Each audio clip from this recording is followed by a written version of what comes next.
ശിവ ഏതൊരാളുടെയും ജീവിതം മാറ്റുന്ന ആത്മീയ കാര്യങ്ങളുടെ ഈ എളിയ വീഡിയോയിലേക്ക് എല്ലാവർക്കും സ്വാഗതം. ഇന്ന് പറയാൻ പോകുന്നത് കർക്കിടക വാവ് ബലി ഇടുമ്പോൾ ഈ ഒരു കാര്യം തെറ്റാതെ ചെയ്യണം. ആ ഒരു കാര്യം തെറ്റാതെ ചെയ്താൽ തന്നെ ആ കർക്കിടക വാവ് ബലിയുടെ പൂർണ്ണ പുണ്യം കിട്ടും. നമ്മുടെ ജീവിതത്തിൽ പിതൃക്കളുടെ സർവ്വ അനുഗ്രഹങ്ങളും കിട്ടും. ഒരു കാര്യം ഒരേ ഒരു കാര്യം തെറ്റാതെ ചെയ്യണം. അത് ഞാൻ വ്യക്തമായിട്ട് പറഞ്ഞു തരുന്നുണ്ട്. മാത്രമല്ല, കർക്കിടക വാവ് ബലി വീട്ടിൽ ചെയ്യേണ്ട കാര്യങ്ങൾ, ക്ഷേത്രത്തിൽ ചെയ്യേണ്ട കാര്യങ്ങൾ, അറിയേണ്ട കാര്യങ്ങൾ എല്ലാം വിശദമായിട്ട് പറയുന്നുണ്ട്. എൻ്റെ അറിവിലുള്ള എല്ലാ നല്ല കാര്യങ്ങളും പറയുന്നുണ്ട്. വീഡിയോ മുഴുവൻ കാണാൻ ശ്രമിക്കുക കേട്ടോ. എന്നിട്ട് നന്നായിട്ട് നിങ്ങൾ പോയി ബലി ഇടുക. ബലി ഇടാത്തവർക്കും വീട്ടിൽ ചെയ്യാവുന്ന കാര്യവും പറയുന്നുണ്ട്. നിങ്ങൾ ബലി ഇടുന്നവരും ക്ഷേത്രത്തിൽ പോയി എങ്ങനെ ആ ബലി ഇടേണ്ട കാര്യങ്ങളും എല്ലാം പറയുന്നുണ്ട്. അപ്പോൾ നിങ്ങളതെല്ലാം നന്നായിട്ട് ചെയ്യുക. ഞാനീ പറയുന്ന ഒരു കാര്യം ശ്രദ്ധയോടുകൂടി നിങ്ങൾ ചെയ്യുക. അത് ബലി ഇടുമ്പോൾ തെറ്റിക്കാതെ ചെയ്യണം. അത് ചെയ്താൽ തന്നെ നിങ്ങൾക്ക് ആ ചെയ്യുന്ന ബലിയുടെ, ആ കർക്കിടക ബലിയുടെ പൂർണ്ണ അനുഗ്രഹം, ആ പ്രാർത്ഥനയുടെ നിങ്ങൾക്ക് വരുമെന്നുള്ളതാണ്. അല്ലെങ്കിൽ നിങ്ങൾ അത്ര ഇതായിട്ട് ബലി ഇട്ടാലും ആ പൂർണ്ണമായ അനുഗ്രഹം കിട്ടണമെന്നില്ല. ഞാനിത് എന്തുകൊണ്ട് പറയുന്നു? ഞാൻ ഈ പറഞ്ഞ കാര്യങ്ങളൊക്കെ ശ്രദ്ധയോടുകൂടി ചെയ്യുന്നതുകൊണ്ടാണ് എൻ്റെ ജീവിതത്തിൽ എനിക്ക് ആത്മീയമായ പല വിദ്യകളും പല പുണ്യാത്മാക്കളുടെയും അനുഭവവും ഒക്കെ എനിക്ക് കിട്ടിയത്. അതുകൊണ്ടാണ് ഞാൻ ആത്മീയമായി എനിക്ക് ആ യോഗീശ്വരന്മാരെയും മഹർഷീശ്വരന്മാരുടെയും ഒക്കെ ഒരു അനുഭവങ്ങൾ ഉണ്ടായതും ഞാൻ ഈ കൃത്യമായി ഈ കാര്യങ്ങൾ ശരിയായിട്ട് ചെയ്യുന്നതുകൊണ്ടാണ്. അപ്പോൾ അതുകൊണ്ട് നിങ്ങൾക്ക് എനിക്ക് പറഞ്ഞുതരാൻ പറ്റും. നിങ്ങൾക്കത് ജീവിതത്തിൽ സമ്പത്തും ഐശ്വര്യം നിങ്ങൾ ആഗ്രഹിക്കുന്ന കാര്യങ്ങളെല്ലാം നേടാൻ ഉപകരിക്കും. വിശദമായിട്ട് പറഞ്ഞുതരാം. വീഡിയോ മുഴുവൻ കാണാൻ ശ്രമിക്കണം. അറ്റവും മൂലം കണ്ടിട്ട് ചെയ്യരുത്. ആവശ്യമുള്ളവർ മുഴുവൻ മനസ്സിലാക്കി, ഞാനെന്നല്ല ആര് എന്ത് കാര്യം പറഞ്ഞാലും അത് ശരിയായിട്ട് മനസ്സിലാക്കി. ഇനി മനസ്സിലായില്ലെങ്കിൽ ഒന്നോ രണ്ടോ തവണ കണ്ടോണം. എൻ്റെ അതൊന്നും തെറ്റൊന്നുമില്ല. മനസ്സിലാക്കിയിട്ടേ ചെയ്യാവുള്ളൂ. അതുകൊണ്ട് ആവശ്യം പോലെ ചെയ്യുക. വിശദമായിട്ട് പറഞ്ഞു തരികയാണ്. അപ്പോൾ ജൂലൈ 24, 2025 ജൂലൈ 24 തീയതിയാണ് ഈ പ്രാവശ്യത്തെ കർക്കിടക വാവ് ബലി. അപ്പം കർക്കിടക വാവ് ബലിക്ക് ഞാൻ എല്ലാ കാര്യം പറഞ്ഞുതരാം. അതിനു മുമ്പ് ഒരു കാര്യം പറഞ്ഞുതരാം. അതായത് ഞാൻ വാട്സപ്പ് വഴിയാണ് ഹസ്തരേഖ, സംഖ്യാജ്യോതിഷം, ഗ്രഹനില ഇതൊക്കെയാണ് ചെയ്യുന്നത്. വാട്സപ്പ് വഴിയാണ് വർക്ക് ചെയ്യുന്നത്. താല്പര്യമുള്ളവർ വാട്സപ്പ് ഇടുക. ഫ്രീ ആകുമ്പോൾ അത് റിപ്ലൈ തരും. എല്ലാവർക്കും റിപ്ലൈ തരാൻ പറ്റുന്നില്ല. പറ്റുന്നവർക്ക് എങ്ങനെയാണ് ചെയ്യുന്നതെന്ന് രീതി പറയും. ഞാൻ നല്ല കാര്യങ്ങൾ മാത്രമേ പറയാറുള്ളൂ. കേട്ടിട്ട് ആവശ്യമുണ്ട് ചെയ്യുക, അല്ലെങ്കിൽ ചെയ്യാതിരിക്കുക. പിന്നെ ഫോൺ വിളിച്ചാൽ കിട്ടത്തില്ല. നേരിട്ട് വന്നാലും നോക്കാൻ സാധിക്കത്തില്ല. കാരണം വാട്സപ്പിൽ അവർക്ക് തന്നെ സമയത്തിന് തീരുന്നില്ല. ഇതാണ് സാഹചര്യം. എല്ലാ വീഡിയോയിലും പറയുന്നത് പുതിയതായിട്ട് വീഡിയോ കാണുന്നവരുണ്ടായിരിക്കും. ആ നിലയിൽ പറയുന്നതാണ്. ഇനി വിഷയത്തിലേക്ക് വരാം. എല്ലാവരെയും ഈശ്വരൻ അനുഗ്രഹിക്കട്ടെ. ഒരു പ്രാർത്ഥനയും കൂടെ ഞാൻ ഒരു ചെറുതായിട്ടൊന്ന് പ്രാർത്ഥിച്ചിട്ട് നിങ്ങൾ വീഡിയോയിലേക്ക് വരാം. നിങ്ങൾക്ക് വേണ്ടി ഈശ്വര എല്ലാവർക്കും, നമ്മുടെ ഈ വീഡിയോ കാണുന്ന എല്ലാവർക്കും ഈശ്വരൻ്റെ അനുഗ്രഹം ഉണ്ടാകണേ എന്ന് ഞാൻ പ്രാർത്ഥിക്കുന്നു. ഈശ്വരൻ എല്ലാത്തിനും സ്തുതി, മഹത്വം ഈശ്വര. ഇനി വീഡിയോയിലേക്ക് വരാം. ഈ പ്രാർത്ഥനയ്ക്ക് ഒരു ഫലം ഉണ്ടാകും കേട്ടോ. നമ്മുടെ പ്രാർത്ഥനയൊന്നും വെറുതെ ആകത്തില്ല. എല്ലാവരും ഈശ്വരൻ അനുഗ്രഹിക്കട്ടെ. ഈ പ്രാവശ്യത്തെ കർക്കിടക വാവ് ബലി 2025 ജൂലൈ 24 തീയതിയാണ്. അപ്പോൾ അന്ന് നമ്മൾ ചെയ്യേണ്ട കാര്യങ്ങൾ എല്ലാം ഞാൻ പറഞ്ഞുതരാം. ഇനി ഒരു കാര്യം തെറ്റിക്കാതെ ചെയ്യണമെന്ന് പറഞ്ഞു. അത് കൃത്യമായി പറയുമെന്ന് പറഞ്ഞാൽ പറഞ്ഞിരിക്കും. ഞാൻ വ്യക്തമായിട്ട് പറഞ്ഞിരിക്കും.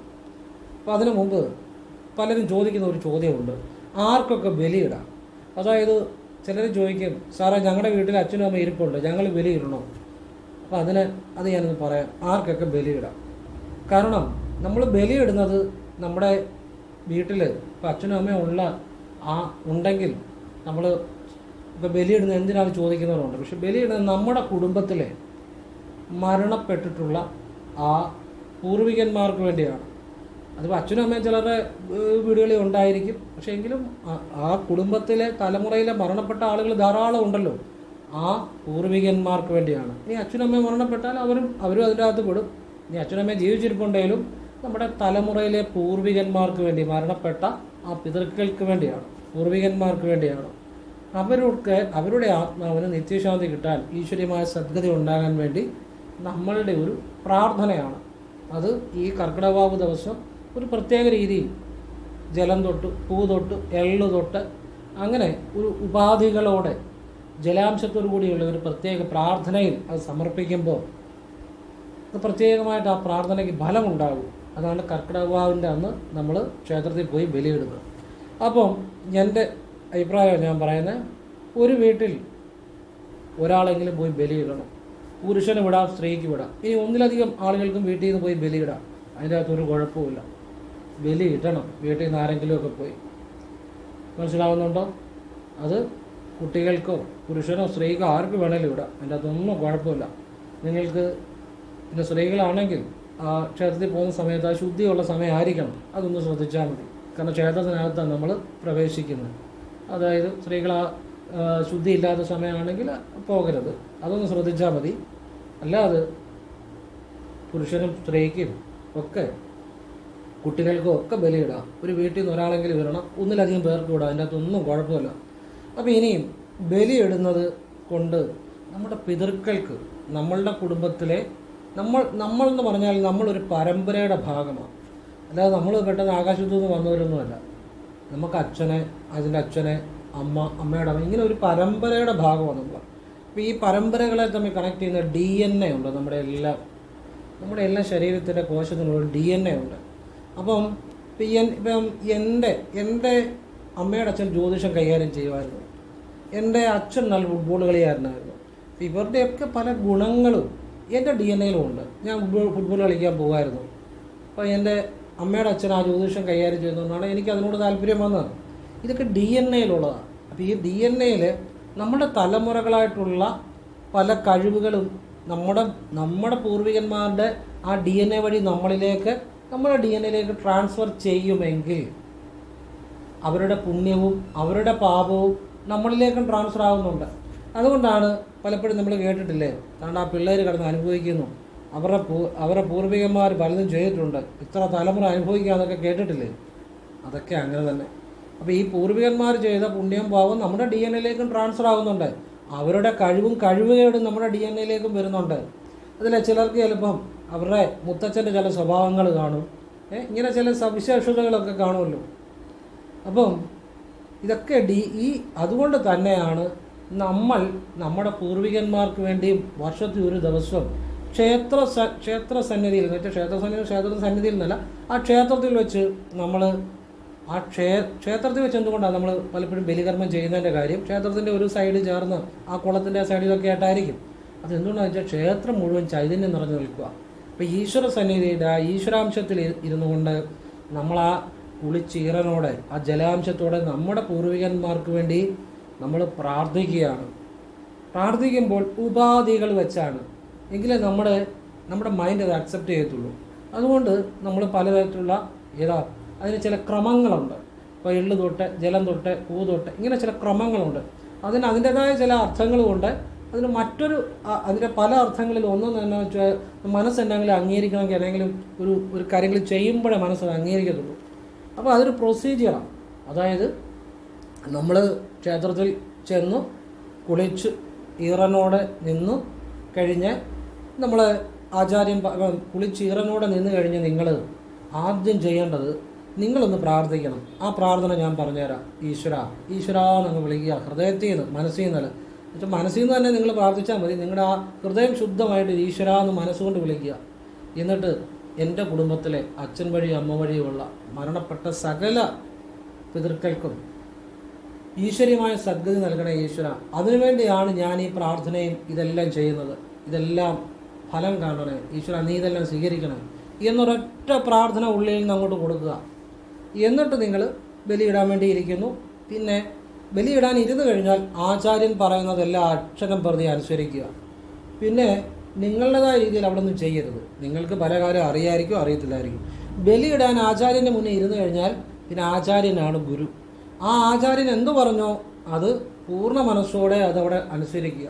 അതാണ് ഗുരുത്വം. ആ ഗുരുത്വമില്ലാതെ ബലിയിട്ടാൽ ഫലമില്ല. നിങ്ങളുടേതായ ഇഷ്ടത്തിന് പിന്നെ ഒന്നും ചെയ്യരുത് അവിടെ. ഞാൻ പറഞ്ഞത് ബലിയിടുന്നതിന് മുമ്പ് ഞാൻ പറഞ്ഞൊരു പ്രാർത്ഥന ചെയ്യണമെന്നാണ് പറഞ്ഞത്. ബലിയിടാൻ വേണ്ടി ആചാര്യൻ്റെ മുന്നിൽ നിന്നാൽ ആചാര്യൻ ആരുമായിക്കൊള്ളട്ടെ, ആചാര്യൻ്റെ മുന്നിൽ നിന്ന് കഴിഞ്ഞാൽ പിന്നെ ആചാര്യൻ പറയുന്നത് അക്ഷരം പ്രതി അനുസരിക്കണം. അപ്പോൾ പല ആചാര്യന്മാരും പല രീതികളാണ്. അതായത് വിഷ്ണുപാദത്തിൽ നിന്നും ആ പിതൃക്കളെ ആവാഹിച്ച് ആ ജലത്തെ ശുദ്ധമാക്കി ഗംഗയും ആ ഒരു മന്ത്രമൊക്കെ ചൊല്ലി ശുദ്ധമാക്കി വിഷ്ണുഭാഗത്ത് നിന്ന് ആത്മാക്കളെ ആവാഹിച്ച് നമ്മൾ ആ തൂശനിലെ ആ ദർഭ വെച്ച് എല്ലിട്ട് പൂവിട്ട് ജലമിട്ട് നമ്മൾ ആ പ്രാർത്ഥനയെല്ലാം ചെയ്തിട്ട് അവസാനം വിഷ്ണുഭാഗത്തിലേക്ക് തന്നെ ഉദ്വസിക്കുന്നു. ഇതാണ് ഒരു അതിൽ സാമാന്യ രൂപം.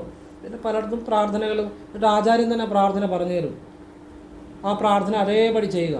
എന്നിട്ട് നമ്മൾ എന്ത് ചെയ്യും, ഈ തൂശനയിലെ ഈ പിണ്ടമെല്ലാം കൂടെ നമ്മൾ എടുത്തുകൊണ്ട് പോയി നമ്മൾ അപ്പം കുളത്തിൻ്റെ സമീപത്തായിരിക്കും ഇത് ചെയ്യുന്നത്. കുളത്തിൻ്റെ അവിടെ നിന്നിട്ട് നമ്മൾ പുറകോട്ട് എറിയും. അവിടെയാണ് കാര്യം കിടക്കുന്നത്.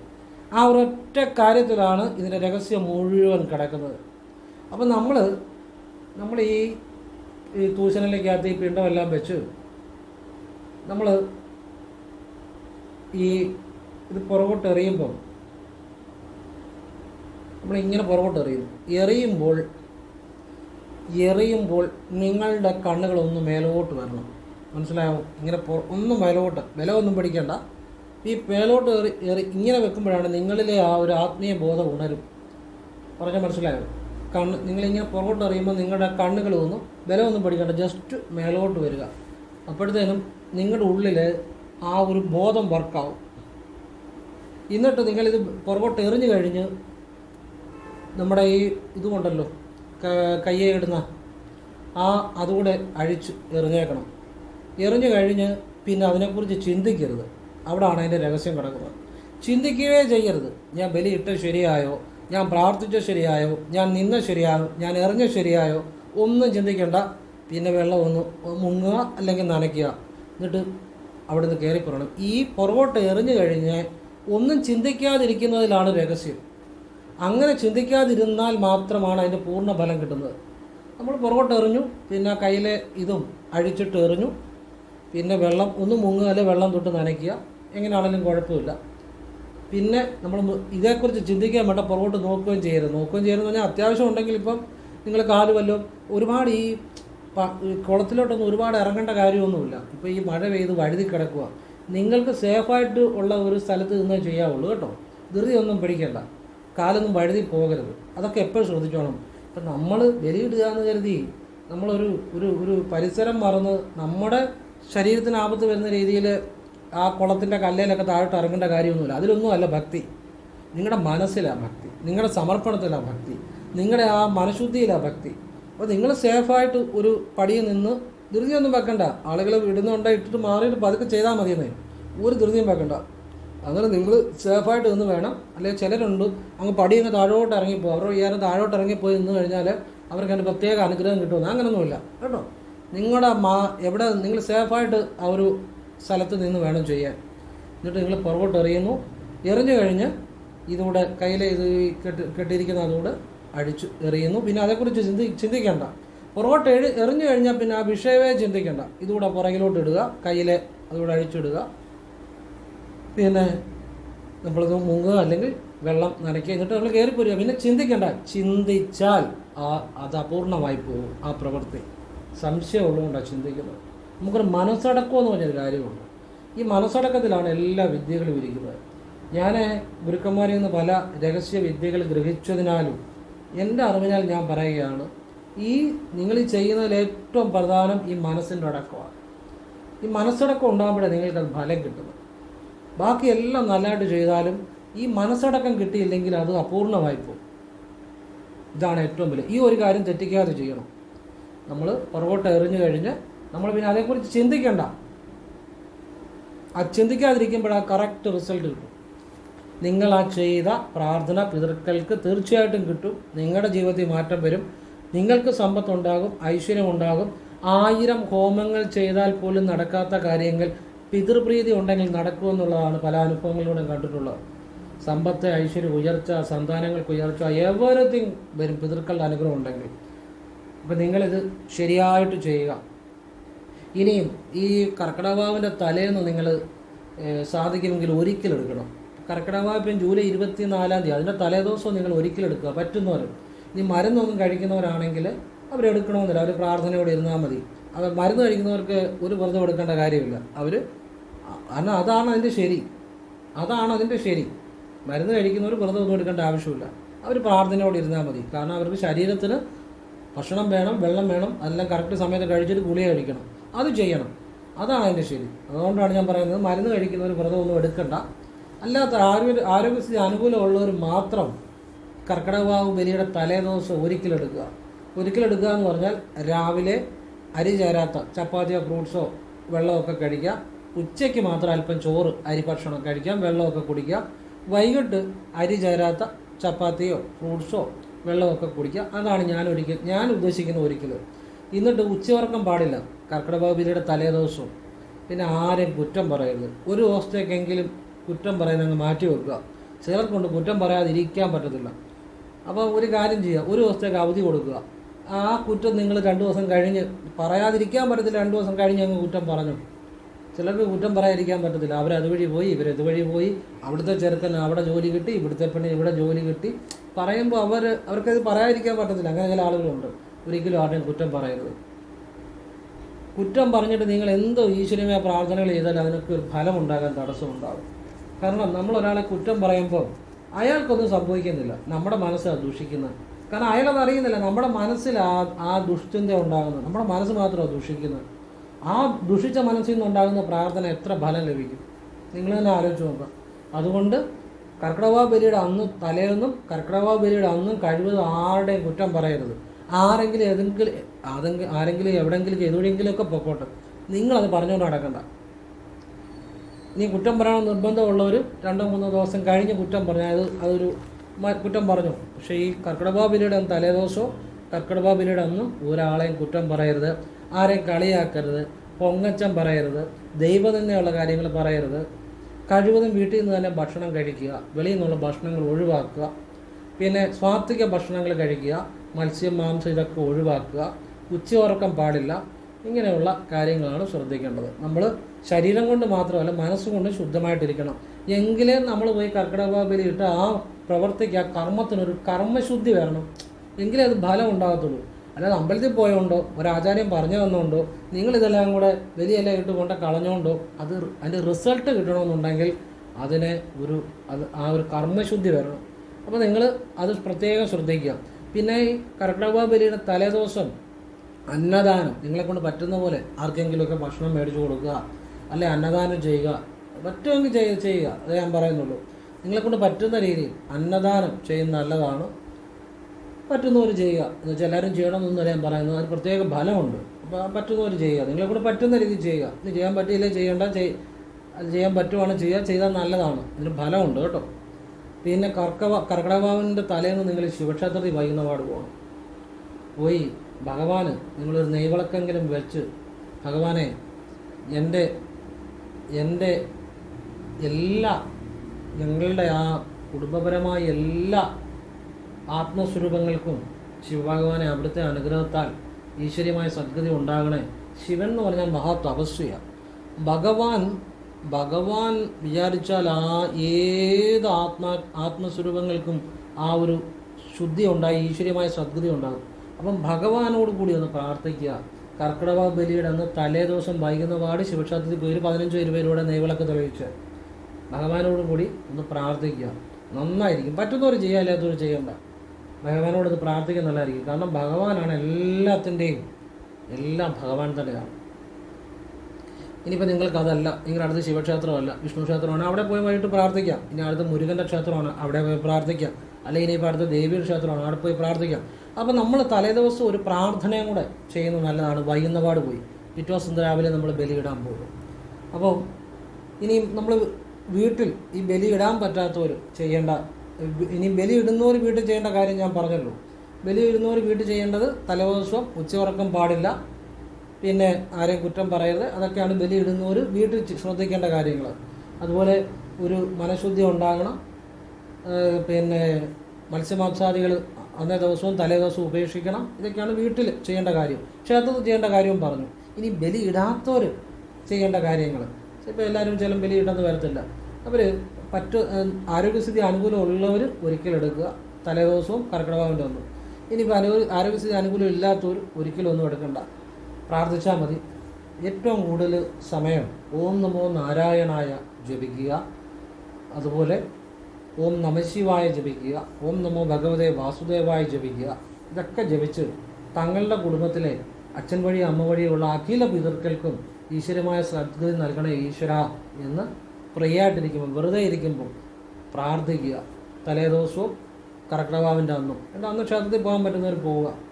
പിന്നെ കഴിവതും അന്നേ ദിവസം നമ്മൾ മനസ്സുകൊണ്ട് ഏറ്റവും ശുദ്ധമായിട്ടിരിക്കുക എന്നുള്ളതാണ്. കർക്കിടക ബലി ഇടാത്തവരും മനസ്സുകൊണ്ട് ഏറ്റവും ശുദ്ധമായിരുന്ന് അവരെവിടെ ഇരുന്നാലും വീട്ടിൽ ഇരുന്നാണെങ്കിലും ഒരു പ്രാർത്ഥന ചെയ്താൽ അതിന് ബലം ഉണ്ടാകും.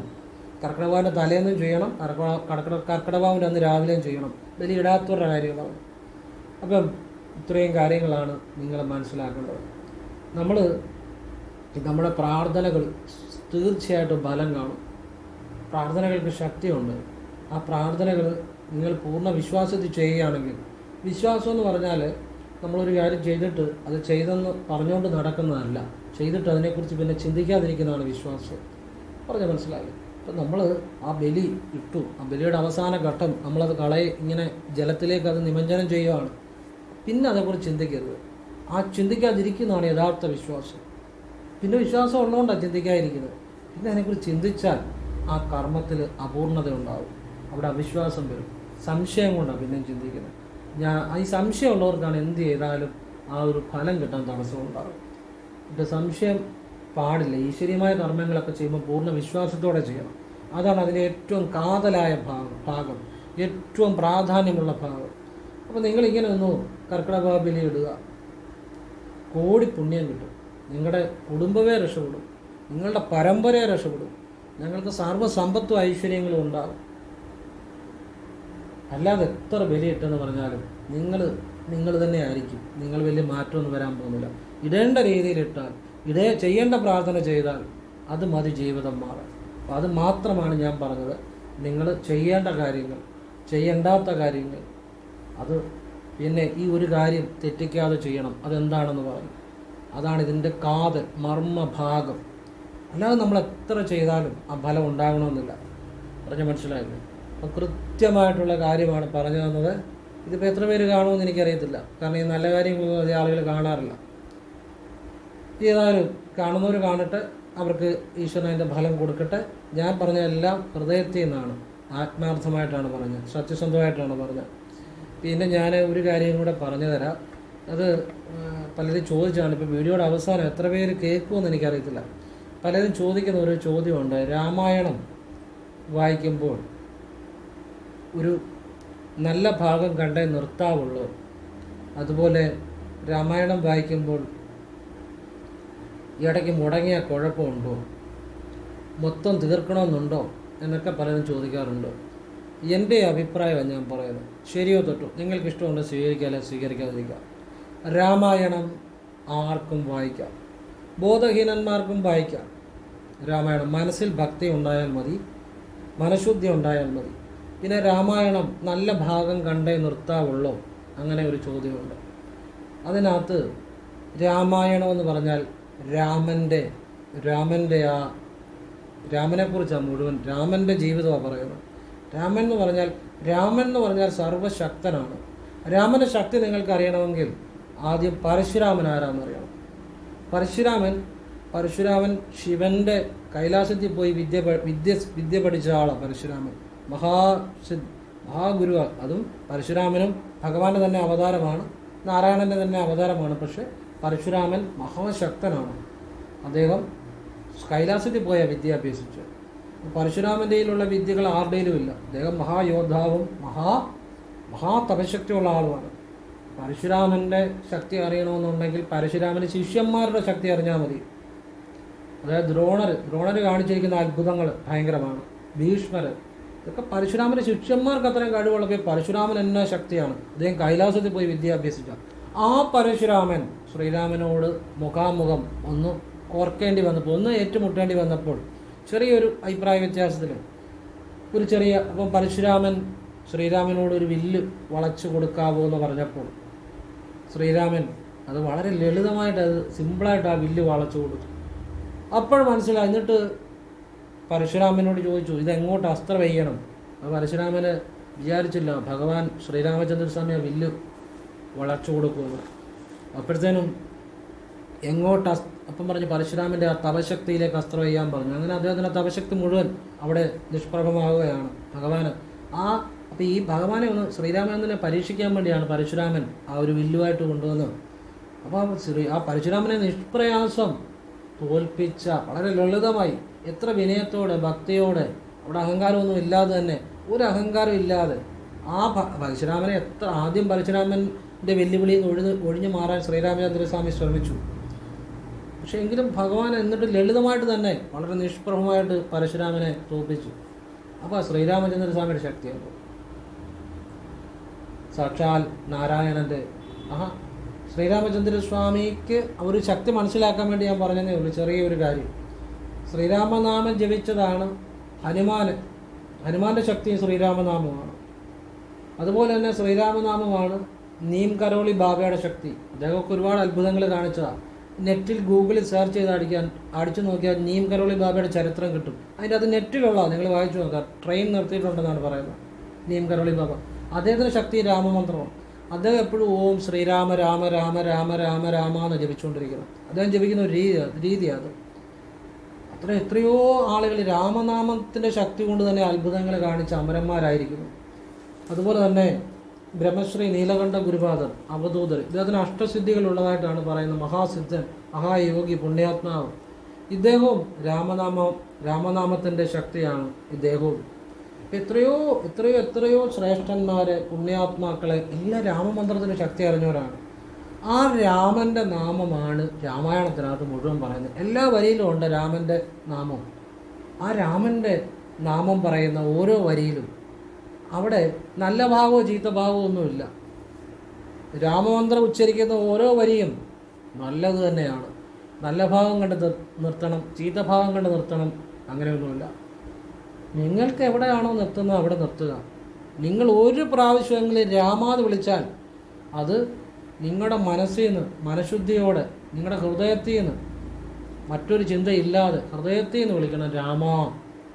അങ്ങനെ ഒരു തവണ പോലും വിളിച്ചാലും നിങ്ങൾക്ക് ആ രാമായണം വായിക്കുന്നതിൻ്റെ മുഴുവൻ പുണ്യം കിട്ടും. നിങ്ങൾക്ക് മോക്ഷഗതി ഉണ്ടാകും, ഭഗവാന്റെ അനുഗ്രഹം ഉണ്ടാകും. ഓരോ തവണ പോലും രാമ എന്ന് ഹൃദയത്തിൽ നിന്ന് വിളിക്കണം, മനസ്സിൽ നിന്ന് വിളിക്കണം.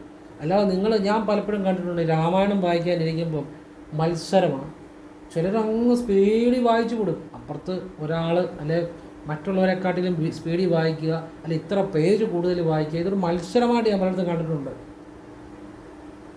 അതിലൊന്നും കാര്യമില്ല.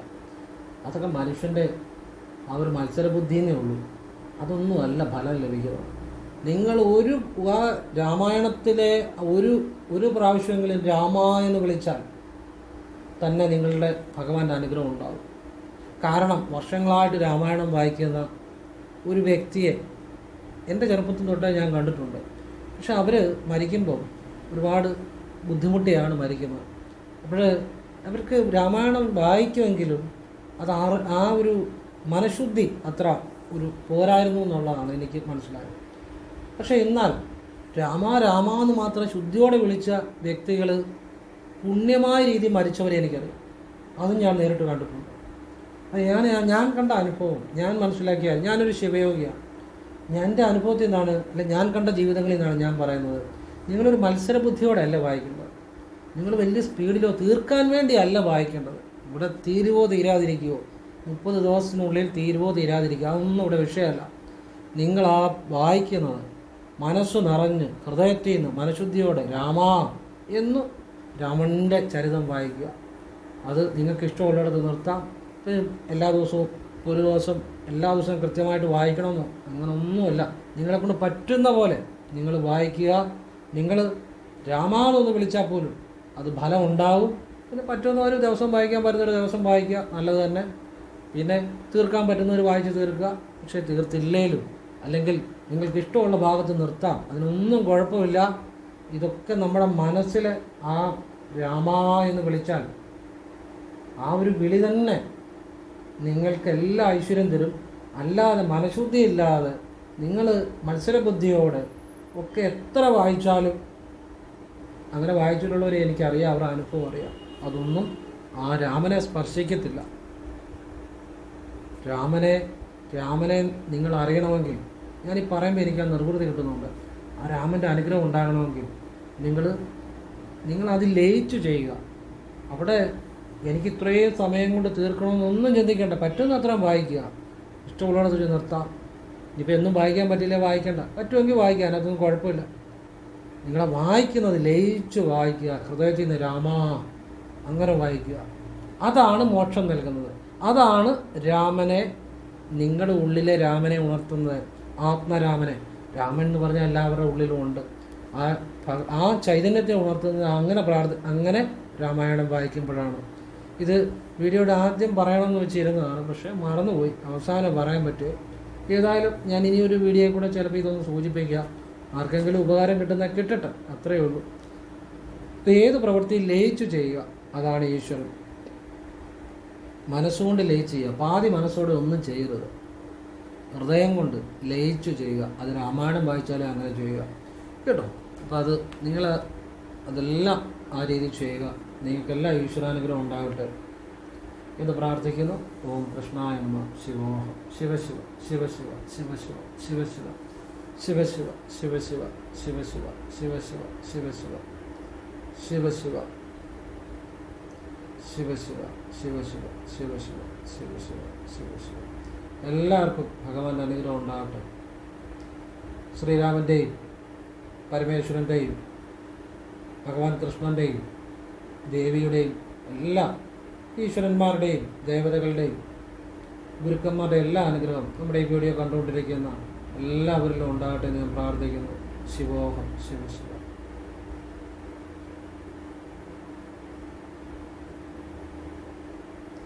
രാമ, ആത്മരാമ, ശ്രീരാമ, ജയ രാമ.